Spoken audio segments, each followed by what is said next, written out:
You might have thought I was going to forget, but it's been a week since the last one, and it's time to do another declassified document. This is another CIA declassified document, and this one's going to be Charlie 05515940, part of the mass release that the CIA has done of documents that pertain to UFO investigation.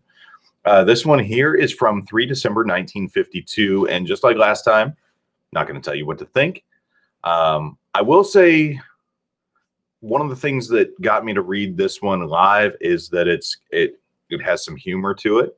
It kind of deals with the reality of what must have been pretty tough back in the 50s, trying to get people to take you seriously while you're investigating flying saucers. But at the very least, you're still the CIA, which means you get some access to some interesting people, which you'll notice right out the gate on this one is a rather prominent figure. So here we go. 3 December 1952, memorandum for record. Subject, flying saucers. 1.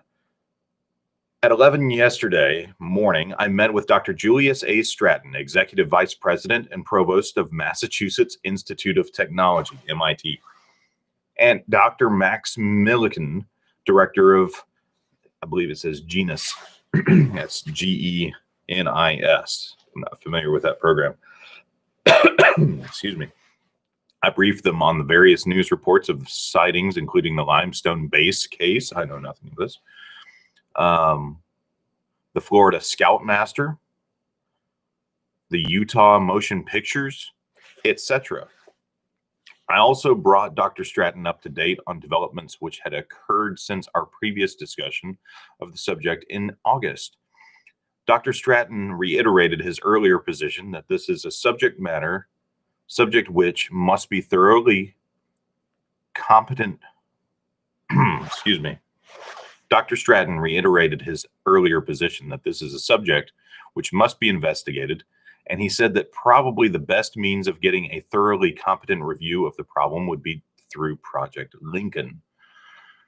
He said, however, that in view of the delicate position in relation to Air Force as a result of the summer study report, any acceptance of this project by Lincoln must be based on Air Force concurrence or on an independent proposal from one of the other services.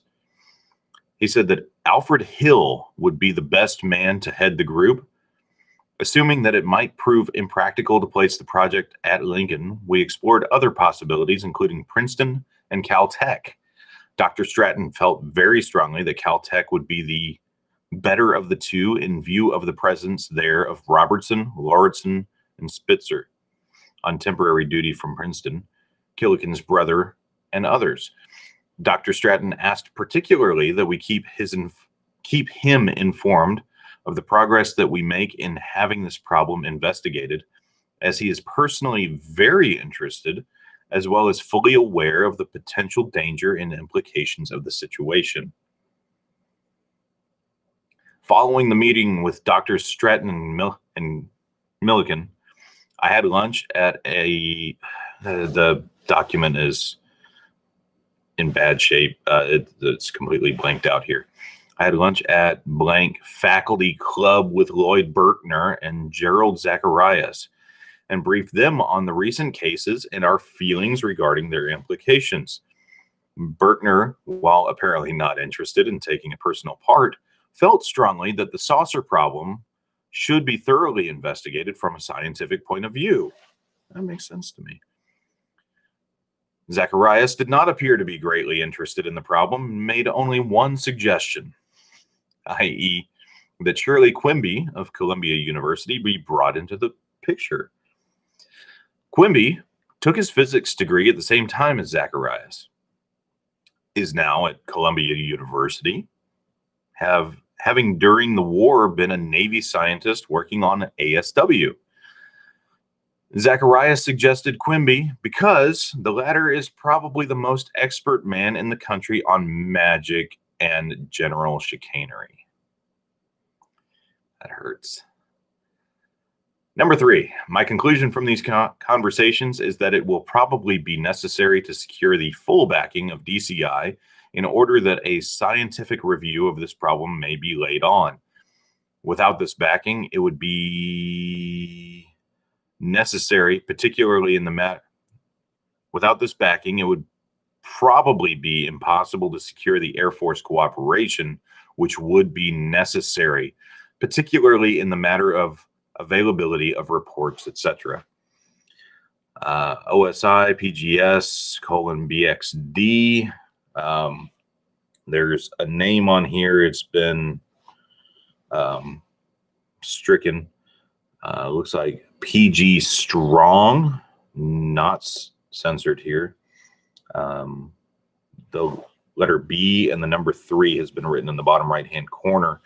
And then there's a little legend here. It says orig-subject 1-chrono 1-daily. Approved for release 2/2010, and then there's a Z8 in the bottom right-hand corner in marker.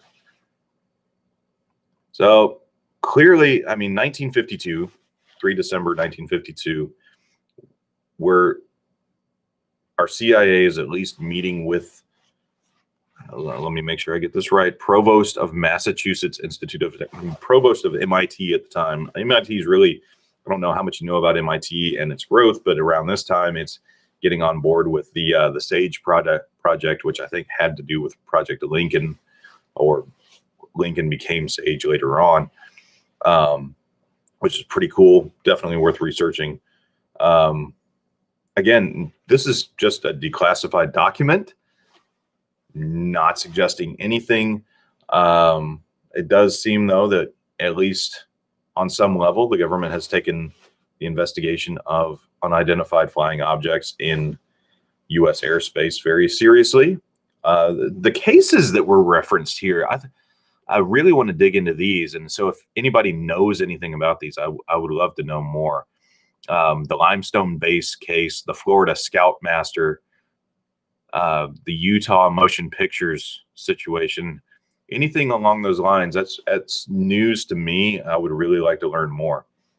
Also, there's a reference to the summer study report. I think that might be Project Lincoln related. But again, don't know much about that. If you know, send me some links, drop them in the comments. Again, this is all available on the blackvault.com. Those guys, they've worked with the government to get over 2 million documents assembled, compiled, and put in one place, especially as they pertain to the paranormal and the UFO phenomena. Definitely check that out. Links in the comments. If you like this, going to try it again next week. Thanks for watching. Really appreciate your support, and let me know what you thought in the comments. Drop a like and a subscribe, all that good jazz, whatever frou-frou stuff I'm supposed to say for YouTube. At the end of the day, I just appreciate you watching this. Thank you. Good night.